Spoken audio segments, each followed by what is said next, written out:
Hello guys, আজ আমি মধু তুলসীর মিশ্রণ করে দেখাবো। এই মধু তুলসীর মিশ্রণ বাচ্চাদের সর্দি কাশি ভালো করতে সাহায্য করে। শীতকালে বাচ্চাদের সর্দি কাশি একটা কমন প্রবলেম। এই সর্দি কাশি ঠিক করতে এই মধু তুলসীর মিশ্রণ খুবই কার্যকরী।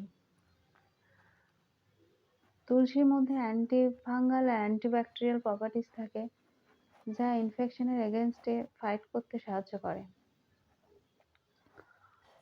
হানির মধ্যে অ্যান্টি ইনফ্ল্যামেটরি প্রপার্টিস থাকে। হানি শরীর গরম করতে সাহায্য করে। এই মধু তুলসীর মিশ্রণ বাচ্চাদের ইমিউনিটি বুস্ট করতে সাহায্য করে। আমি এখানে 15 থেকে 20টা তুলসী পাতা নিয়েছি। এই তুলসী পাতাটা ভালোভাবে ধুয়ে নিতে হবে। ধুয়ে নিয়ে এটা শিলে ভালোভাবে বেটে নিতে হবে।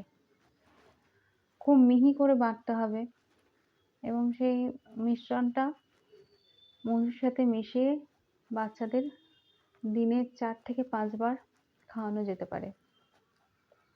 এই মধু তুলসীর মিশ্রণ 1 বছরের বেশি বয়সের বাচ্চাদের খাওয়ানো উচিত। 1 বছরের নিচে বাচ্চাদের খাওয়ানো এই মিশ্রণ উচিত নয়। এই মিশ্রণটা কিভাবে তৈরি করা হয় এটা আমি আপনাদের এবার দেখাবো।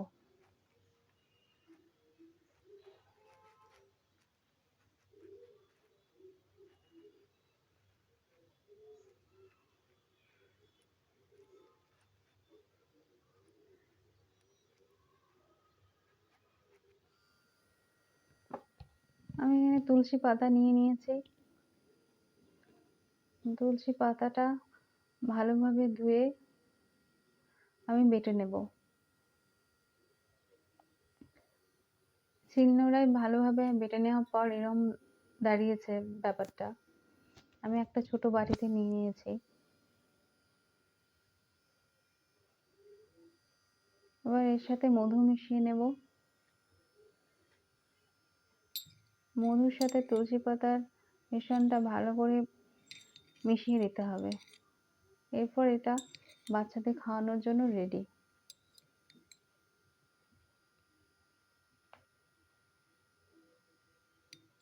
এটা সারাদিনে 4 থেকে 5 বার খাওয়ানো যেতে পারে। 4 থেকে 5 বার খাওয়ালে সর্দি কাশি কফ থেকে অনেকটা মুক্তি পেয়ে যাবে বাচ্চারা।